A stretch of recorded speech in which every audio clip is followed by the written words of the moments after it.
Early in the morning, all the chief priests and the elders of the people made their plans how to have Jesus executed.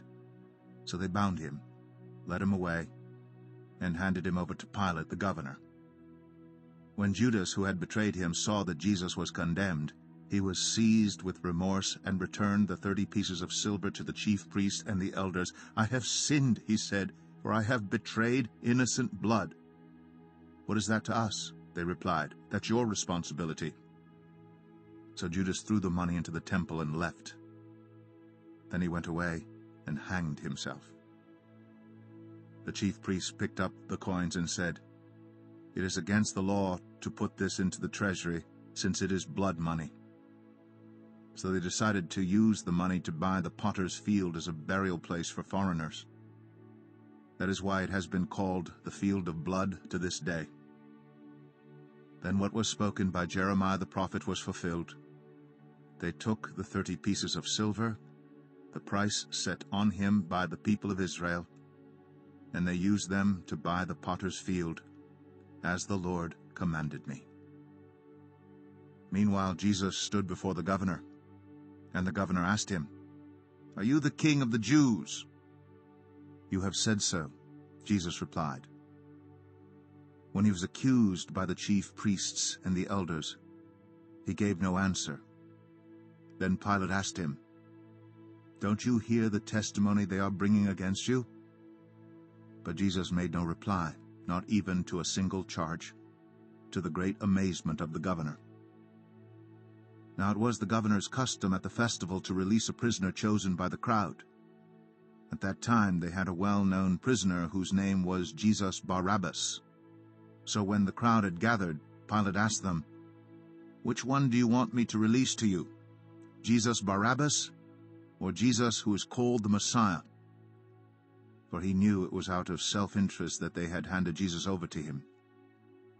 While Pilate was sitting on the judge's seat, his wife sent him this message, "Don't have anything to do with that innocent man, for I have suffered a great deal today in a dream because of him."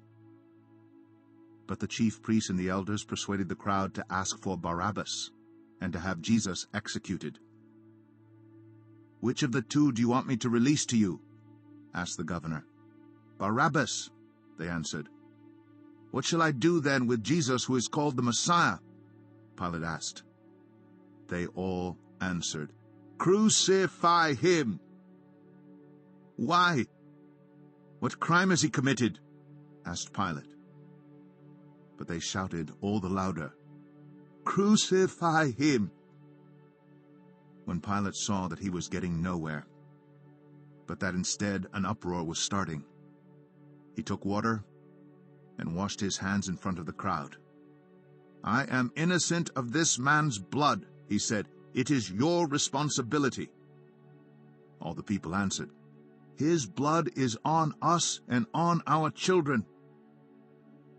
Then he released Barabbas to them, but he had Jesus flogged and handed him over to be crucified. Then the governor's soldiers took Jesus into the praetorium and gathered the whole company of soldiers around him. They stripped him and put a scarlet robe on him, and then twisted together a crown of thorns and set it on his head. They put a staff in his right hand. Then they knelt in front of him and mocked him. "Hail, King of the Jews," they said. They spit on him and took the staff and struck him on the head again and again. After they had mocked him, they took off the robe and put his own clothes on him. Then they led him away to crucify him. As they were going out, they met a man from Cyrene named Simon, and they forced him to carry the cross. They came to a place called Golgotha, which means the place of the skull. There they offered Jesus wine to drink, mixed with gall. But after tasting it, he refused to drink it. When they had crucified him, they divided up his clothes by casting lots. And sitting down, they kept watch over him there. Above his head they placed the written charge against him, "This is Jesus, the King of the Jews." 2 rebels were crucified with him, one on his right and one on his left. Those who passed by hurled insults at him, shaking their heads and saying, "You, who are going to destroy the temple and build it in 3 days, save yourself. Come down from the cross, if you are the Son of God." In the same way, the chief priests, the teachers of the law, and the elders mocked him.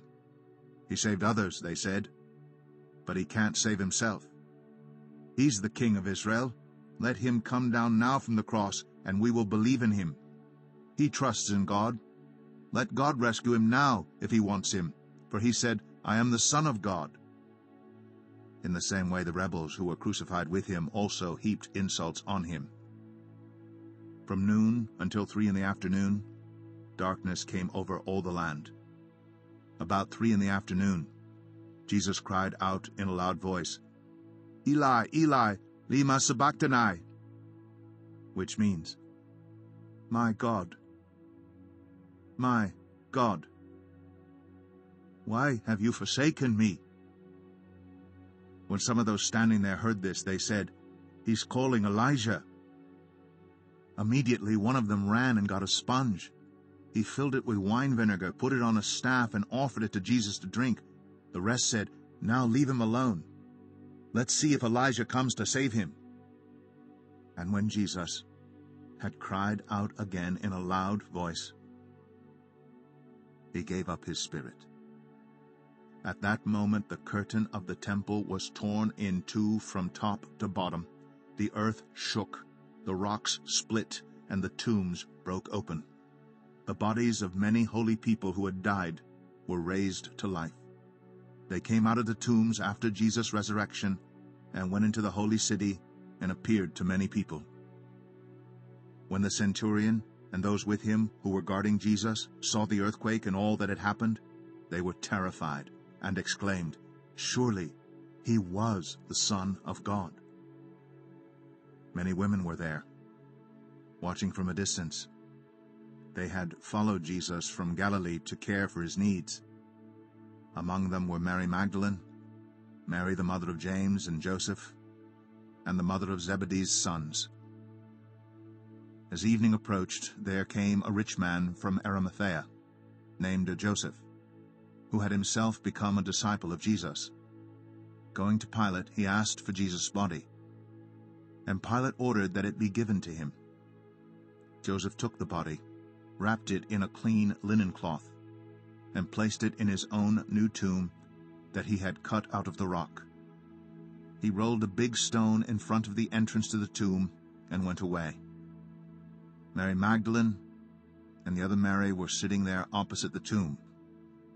The next day, the one after Preparation Day, the chief priests and the Pharisees went to Pilate. "Sir," they said, "we remember that while he was still alive, that deceiver said, 'After 3 days I will rise again.' So give the order for the tomb to be made secure until the 3rd day.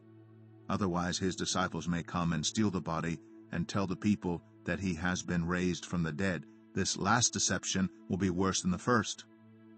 "Take a guard," Pilate answered. "Go make the tomb as secure as you know how." So they went and made the tomb secure by putting a seal on the stone and posting the guard.